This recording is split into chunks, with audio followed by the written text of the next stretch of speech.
Hello students, today we'll study about topic fiber to fabric, lecture number 2, class 6 science.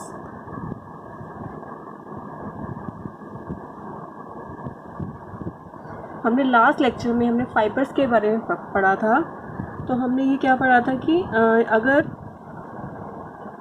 कह रहे कि select a piece of cotton fabric you labelled in activity 1, now try to find a loose thread और yarn at one its edges and pull it out. कह रहे cotton का fabric लेना है जो हमने एक्टिविटी 1 में लिया था और उसको एक लूज थ्रेड लेना है और लूज थ्रेड को हम yarn भी बोलते हैं। ऐसे हम उसको निकालेंगे। अगर उससे लूज थ्रेड अगर नहीं निकलेगा तो हम क्या करेंगे, नीचे फिगर दिखाया हुआ है।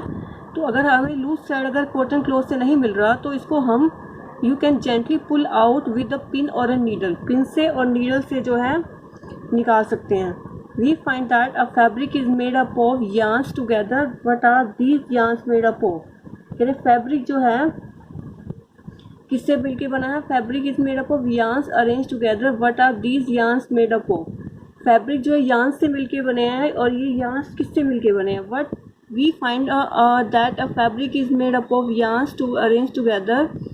What are these yarns made up of? और फैब्रिक जो है yarn से मिलके बने हैं और ये yarn किससे मिलके बने हैं इसके बारे में स्टडी करेंगे। जो ऊपर हमें फिगर दिखाया हुआ है, कॉटन क्लॉथ से इन्होंने फैब्रिक निकाला, yarns निकाला। उसको हम किसकी हेल्प से निकाला? पिन और नीडल की हेल्प से निकाला।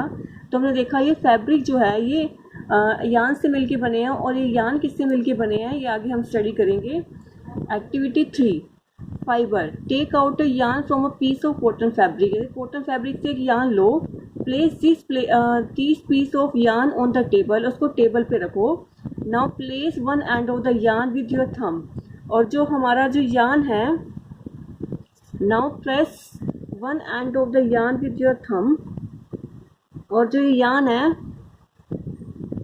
उसको थंब की हेल्प से जो है थंब की हेल्प से उसको प्रेस करो।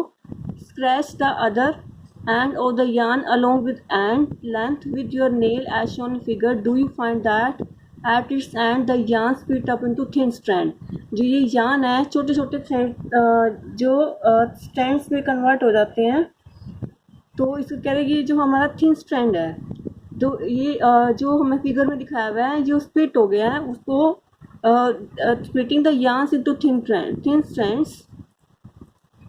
और yarn जो है आगे फिर थिन स्ट्रैंड्स में स्प्लिट हो रहा है। तो हमने क्या स्टडी किया है इसके अंदर? एक्टिविटी 3 के अंदर एक हमने पीस लेना है कॉटन का और ये place this piece of yarn on the table. इस जो सामने पीस दिखाया हुआ है yarn का उसको टेबल पे रखना है। Press one end of the yarn with your thumb. और प्रेस करना है, इसको हमने हाथ से प्रेस करना है yarn को थंब से। Scratch the other and of the yarn। और उसको जब उसको स्क्रैच करेंगे along with your nail, do you find that yarn splits into thin strand? क्या yarn जो है thin strands में कन्वर्ट होता है? तो yes, ये कन्वर्ट होता है। और ये you might have observed something similar when you try to thread a needle. Many a time the end of the thread is separated into thin strands. This makes it difficult to pass the thread through the eye of the needle. The thin strands of the thread that we see are made up of thin smaller strands called fiber. कह रहे कि हमने में observe किया है कि when you try to thread a needle, जब हम नीडल से हम थ्रेड निकालते हैं, many a time the end of the thread is separated into thin strands. जो थ्रेड है वो छोटे छोटे थ्रेड्स में कन्वर्ट हो जाता है। देखा होगा हमने एक थ्रेड है जो लेते हैं तो छोटे छोटे थ्रेड्स में कन्वर्ट हो जाते हैं, स्ट्रैंड्स में कन्वर्ट हो जाते हैं। This makes it difficult to pass the thread through the eye of the needle. जैसे कई बार हम नीडल सुई के अंदर हम धागा डालते हैं तो धागा भी बहुत सारे सब पार्ट्स में डिवाइड हो जाता है। तो ये जो थिन स्ट्रैंड्स है थ्रेड के उसको बोलते हैं are we made up of still thinner strands are called fibre. और ये छोटे छोटे जो स्ट्रैंड्स होते हैं जो धागे से निकल के आते हैं उसको बोलते हैं fibres. Fibers are made up of yarns and yarns are further made up of fibers. कह रहे फैब्रिक जो हैं किससे मिलके बने होते हैं? yarn से मिलके बने होते हैं। और yarns किससे मिलके बने होते हैं? फाइबर से। अब क्वेश्चन पूछता है कि फाइबर कहाँ से आते हैं? तो फाइबर हमें दो टाइप के फाइबर होते हैं, एक नेचुरल एक synthetic. The fibre of some fabric such as cotton, jute, silk, wool are obtained for plants and animal. जो प्लांट और एनिमल से मिलते हैं उसको नेचुरल फाइबर बोलते हैं। कॉटन और जूट एग्जाम्पल हैं। हमारे नेचुरल फाइबर के, और वूल और सिल्क जो है हमारे जो हमें एनिमल से मिलते हैं। तो नेचुरल फाइबर जो है जो प्लांट और एनिमल से मिलते हैं। प्लांट और एनिमल क्या होते हैं? प्लांट से जो मिलते हैं कॉटन और जूट, और एनिमल से जो मिलते हैं वो एनिमल से जो हम मिलते हैं हमें wool and silk. Wool is obtained from the piece of sheep of goat. It is also obtained from the hair of rabbit, yak, camel. Silk fiber is drawn from the cocoon of silkworm. तो जो it is also obtain from the hair of rabbit. Wool जो है हमें किससे मिलता है? Ship से मिलता है, और रैबिट के हेयर से मिलता है, योग से मिलता है, कैमल से मिलता है। Silk fibre is drawn from the cocoon of silk worm. Silk fibre किससे मिलता है? सिल्क वॉर्म से मिलता है। तो नेचुरल फाइबर जो है हमें प्लांट और एनिमल से मिलते हैं। प्लांट, कॉटन और जूट जो है प्लांट से हैं, और वूल और सिल्क जो है एनिमल से है। वूल इज ऑब्टेन फ्रॉम द वूल जो और सिल्क फाइबर जो है एनिमल से मिलते हैं, और वूल किससे मिलता है? शिप से मिलता है, और सिल्क फाइबर किससे मिलता है? कोकून से मिलता है।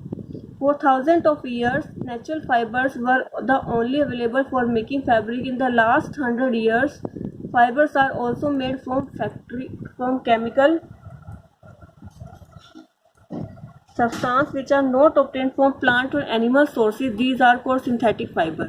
जो हमें प्लांट और एनिमल सोर्सेज से नहीं मिलता उसको बोलते हैं सिंथेटिक फाइबर। इसके एग्जांपल क्या है? Polyester, nylon, acrylic. सबसे पहला टॉपिक क्या है? Cotton. Have you ever made wicks of oil lamps? What do you use for making this wicks? This cotton wool is also use for filling mattress, quilts and pillows. क्या तुमने जो है oil lamps में जो wicks देखी हैं? What do you use for making this Vicks?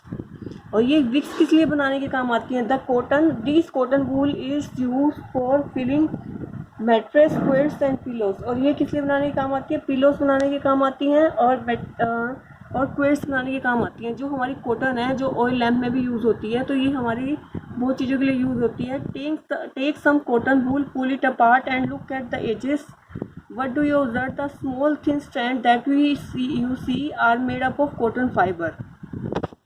कह रहे को कॉटन वूल लो, pull it apart to it edges, उसको कोनों से खींचो। What do you observe? The small thin strand that you see are made up of cotton fibre. ये किससे मिलके बने हैं? कॉटन फाइबर से मिलके हैं जो thin strands. Where does the cotton wool come from?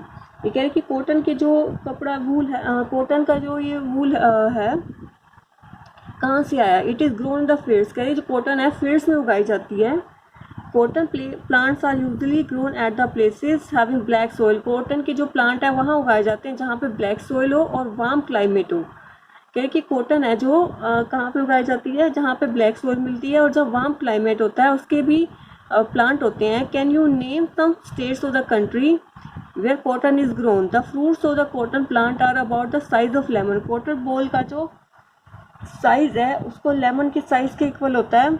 After maturing the balls burst open and the seeds covered with cotton fibers can be seen। कह रहे मैच्योर होने के बाद बॉल्स जो है बिल्कुल ओपन हो जाती हैं, और जो सीड जो है कॉटन फाइबर से जो है आसानी से देखा जाता है। Have you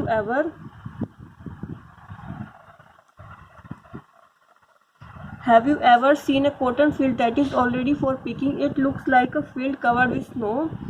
From these balls, cotton is usually picked by hand. Fibers are then separated from the seeds by combining. The process is called ginning of cotton।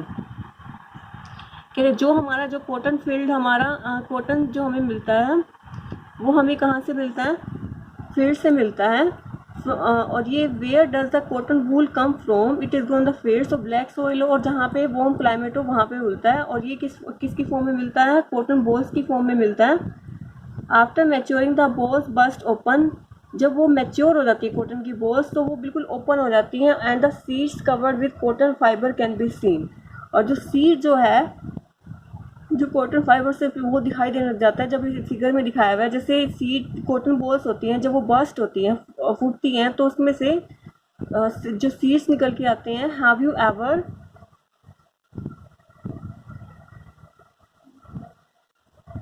Ever seen a cotton field that is already for picking? क्या तुमने cotton field that is already for picking? It is also like a field covered with snow. From these balls cotton is usually picked by hand. कह रहे कि इस ball से जो है cotton जो हाथ से निकाल सकते हैं इसको, कॉटन को हमारी बॉल से कॉटन को हाथ से निकालते हैं, जैसे बीज जो सेपरेट हो जाते हैं और कॉटन की जो बॉल्स लगती हैं वो सेपरेट हो जाती हैं। Fibres and then separated from the seeds by combining, कह रहे कंबाइनिंग से जो है फाइबर जो बिल्कुल सेपरेट कर देते हैं सीड से, और इस प्रोसेस को क्या बोलते हैं, ginning of the cotton. Ginning was traditionally done by hand, कह रहे पहले तो हाथ से करते थे लेकिन आजकल हम मशीन यूज़ करते हैं। तो गिनिंग क्या होता है, जो फाइबर्स जो सेपरेट होते हैं सीड से, फाइबर और जो फाइबर और सीड से सेपरेट होते हैं इसको क्या बोलते हैं, ginning.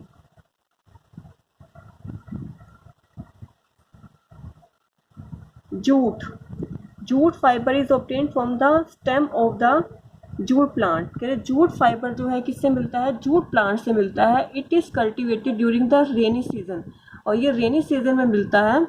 In India jute is mainly grown in West Bengal, Bihar and Assam. या जूट फाइबर हमें जूट प्लांट से मिलता है और ये रेनी सीजन में मिलता है, और ये वेस्ट बंगाल, बिहार और असम में मिलता है। The jute plant is normally harvested when it is the flowering stage, कि जूट प्लांट को तब काटते हैं जब ये फ्लावरिंग स्टेज पे होता है। The stems of the harvesting plant are immersed in water for a few days, जिसका स्टेम है जूट प्लांट का उसको पानी में रखते हैं काफ़ी दिन तक। Stems note and fibres are separated by hand, और फाइबर्स को अलग कर देते हैं जब स्टेम जो है and fibres are separated by hand. Thank you.